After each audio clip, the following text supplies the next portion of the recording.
It is December 20. That is Friendmas in the Kingsley household. So we are getting together with old and new friends, which is super exciting. We used to host a lot over the years, and I've gotten out of the habit, so I need to get back into the habit and start hosting up big time. So come with me today as I prepare a feast. So let's get ready. Okay, ready for the day. I have already had my Thursday body bloom, which I have first thing in the morning as soon as I get up every day. Interestingly enough, hot tip for you, it tastes identical to the Healthy Mummy immunity powder. So buy the one that's on special at the time, that's what I do. Yeah, great way to start the day. So let's get it. So the first thing I'm going to do is do the glazed ham, which is just basically mustard, brown sugar and orange juice. So I'm going to start that now.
arrive. Time to have a shower. That was a very tiring day, but got lots done, and I think it's going to be delicious. The only fallout is this, from dealing with mustard. So it's gone from looking bougie to like I'm a 3-pack a day smoker. So yeah. Oh well, worth it for the outcome. Okay, see you on the flip side.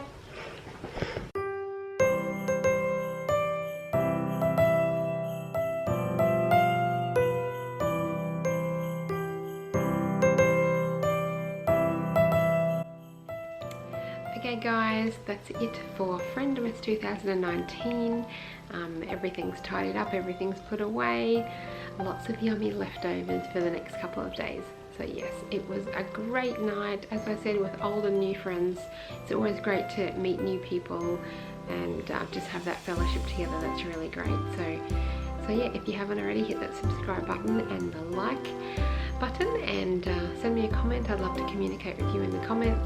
And yes, just have a great week ahead as we're getting closer to Christmas Day and everything that embodies that, celebrating the birth of Jesus, the greatest gift that we ever receive. And I know that, you know, Jesus wasn't born on December 25, you know, it's just it's a symbolic day. It's the day that, you know, it's on the calendar to celebrate his birthday, but it's such a great holiday. It's such a great thing to remember and to treasure, that we have that we have the Saviour came to the world for us. So, and then later went on to just make the greatest sacrifice for us. So just remember that as you have all your celebrations, as you spend time with friends and family and eat yummy food and listen to great Christmas carols. But just remember the reason for the season. So have a great day.